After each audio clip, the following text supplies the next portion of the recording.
So on the switching bit, Nilesh, just one point which, Anup mentioned that it's now free and unlimited. Is that the right way to look at it? It's free every time you do it and it's unlimited. You can do any number of times. Absolutely. There used to be a cap earlier, right? You could do 3 or 5 or something. Yeah, so that is not there, and basically it is based on the customer's risk profile, I guess, or how he sees what is happening in the market.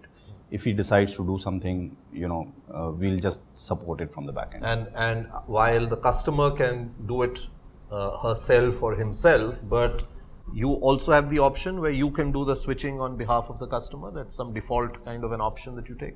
So there are, in all our products, we do have some standard, mechanisms which we provide as functionalities, which can make this possible. Sure. But again, it is, I think, up to the customer to select it upfront or at any point in the product life cycle to say that I want to go for this option where automatic switches can happen. And if that is built in the product, then we'll be able to do it. Sure. Anup, I want to talk a little about the rising star, feature that you have, because I think, and tell me if I'm wrong, but I'm seeing increasingly people, especially the younger couples, getting a lot interested about investing as soon as they have a child. Yes. I think that's become like one of the biggest triggers for people to start investing. Yes.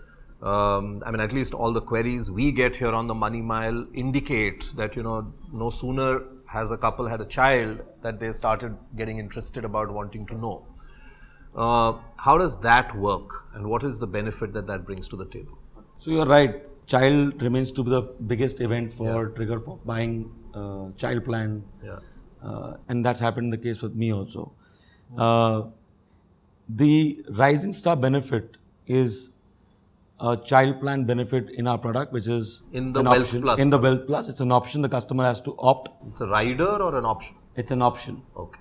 The customer has to opt. The way the rising star is again distinctively better place in the market normal child plans are.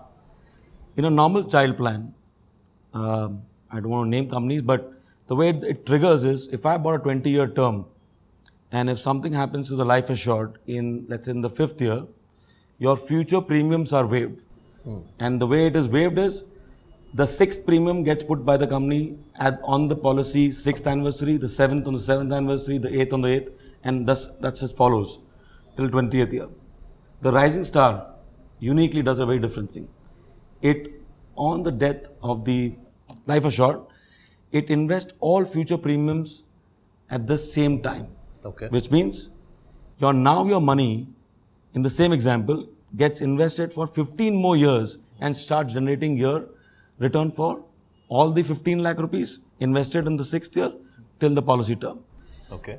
And hence the chances of being able to meet the goals and get higher fund value is much higher in the rising star benefit. Okay. And today, almost 1/4 of our business on the Wealth Plus are customers which are opting for rising star benefit. So when you say they're opting for it, is there an extra charge you have to pay? Yes, there is a mortality charge which increases because it has. By how much? It depends again on the age of both the life assured and the proposer. Okay. But just if I to take in a simplistic example for without a rising star example, your mortality cost will typically range between a 0.5 to a 0.6 to 0.7 depending on your age. Okay. If you take the option.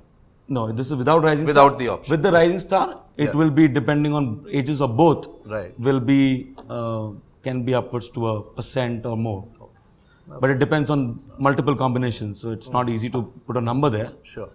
But that's how it operates.